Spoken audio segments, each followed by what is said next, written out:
चलिए फिर हम आज शुरू करते हैं अपनी क्लास। आज की क्लास काय की होगी? मैथमेटिक्स की। और मैथमेटिक्स में हम क्या पढ़ाएंगे?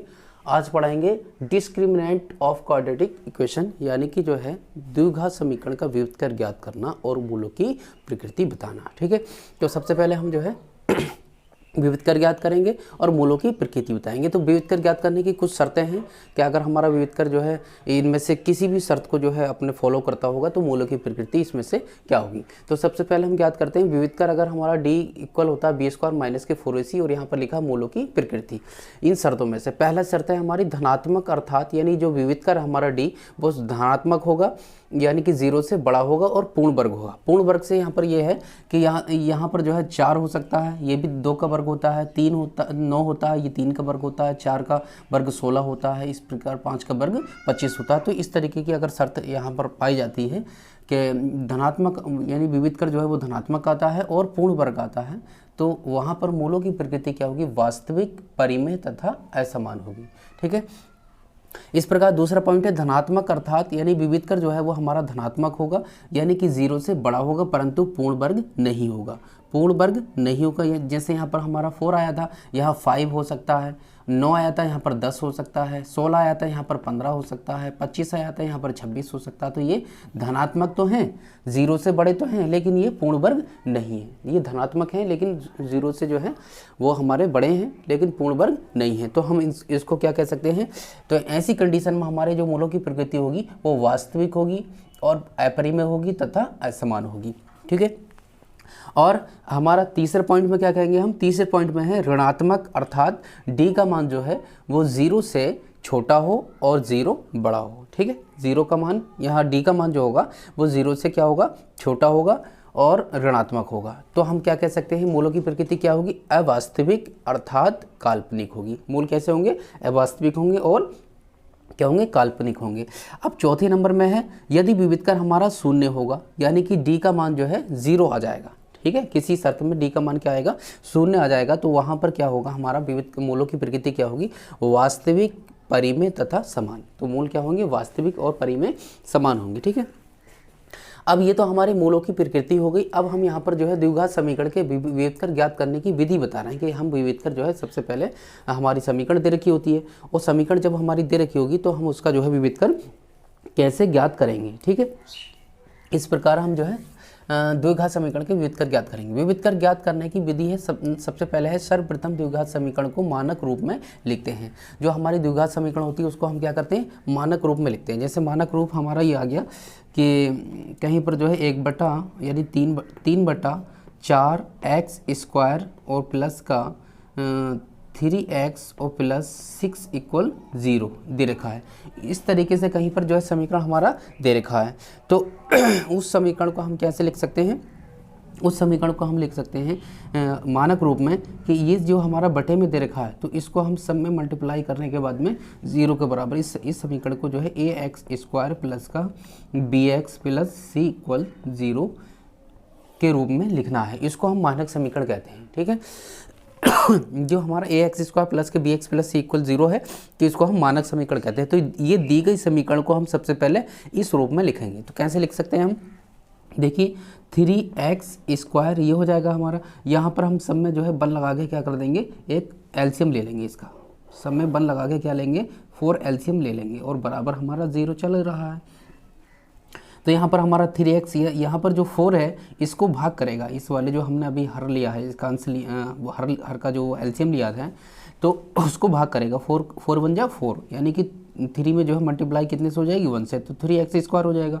प्लस यहाँ पर जो है 1 बार है तो किसी भी संख्या में 1 से गुणा करेंगे तो हमारा 4 जाएगा। तो यहाँ 3 की जो है हम गुणा कर देंगे कितने से? 4 से, और यहाँ पर x लिख देंगे। प्लस यहाँ पर भी देखिए 4 से गुणा हो जाएगी तो यहाँ पर 6 × 4 हो जाएगा, वो = 0 हो जाएगा। तो यहाँ पर हम कह सकते हैं 3x² प्लस का 3 चौक 12x और प्लस का जो है कितना हो जाएगा? 6 चौक 24 बराबर 0। इस प्रकार ये हमारी क्या हो जाएगी? एक हमारी जो मानक समीकरण आ जाएगी ax² प्लस के bx = 0 बराबर c प्लस c बराबर 0, इसके बराबर जो हमारी समीकरण आ जाएगी। जो हमारा नीचे का 4 है, जो नीचे का 4 है वो इसमें जाके जो है तिरछी गुणा कर देंगे तो ये हमारा 0 बन जाएगा। ये 4 जो है वो हमारा 0 से गुणा करने के बाद में 0 बन जाएगा। तो इस समीकरण को हम क्या कह सकते हैं, इस समीकरण को हम ये कह सकते हैं कि 3x² प्लस के 12x प्लस के 24 इक्वल हमारा 0 हो जाएगा। तो ये हमारी एक मानक समीकरण आ जाएगी। अब हमारे क्या द्विघात समीकरण के विभिन्न विविधता ज्ञात करने की विधि में हमने सबसे पहले जो है दी गई समीकरण को मानक रूप में लिखते हैं। तो हमने दी गई समीकरण को जो है ऐसी समीकरण को इस रूप में लिख लिया, ये मानक रूप कहलाता है। और दूसरी शर्त है समीकरण का मानक रूप ये होता है ax² प्लस के bx प्लस c बराबर 0 होता है। अब तीसरी शर्त में इसके बाद मानक समीकरण ax² प्लस के bx प्लस c बराबर 0 से दी गई समीकरण की तुलना करते हैं और a, b तथा c के मान ज्ञात कर लेते हैं। यानी जो हमारी समीकरण दे रखी होगी उसकी तुलना हम करेंगे इससे।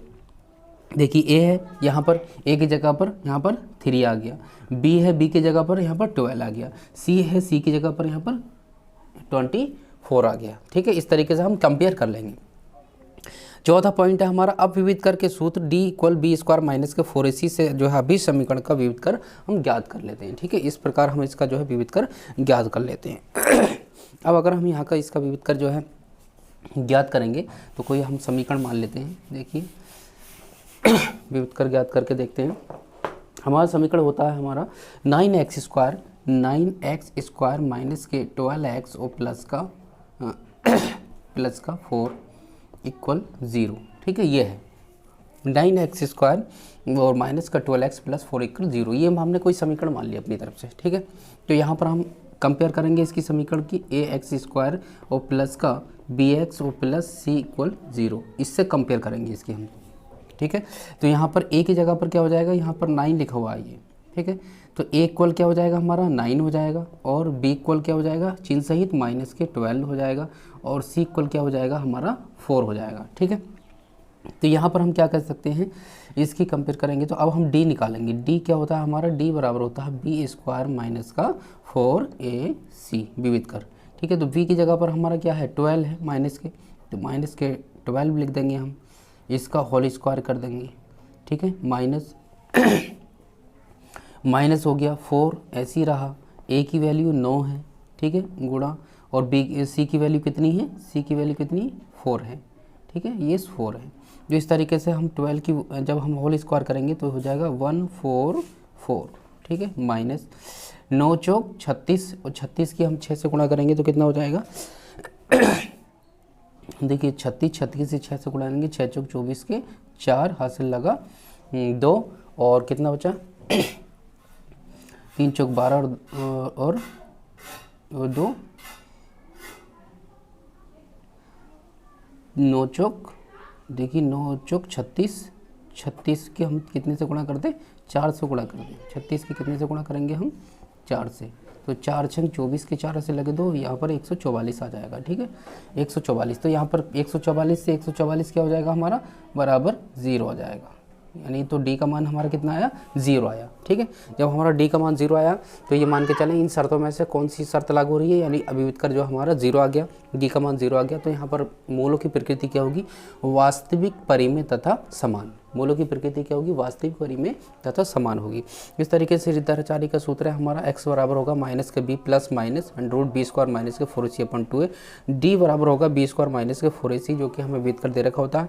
तो इस शर्त में हम क्या है d रख देंगे, x इक्वल हो जाएगा माइनस के b प्लस माइनस √d/2 है। इस तरीके से हम जो है किसी भी समीकरण का मान बड़ी आसानी से जो है निकाल सकते हैं। तो ये हमारे बोर्ड के लिए बहुत ही इंपॉर्टेंट है और हम इसको अच्छे तरीके से जो है तैयारी करें ताकि हमें बोर्ड एग्ज़ाम में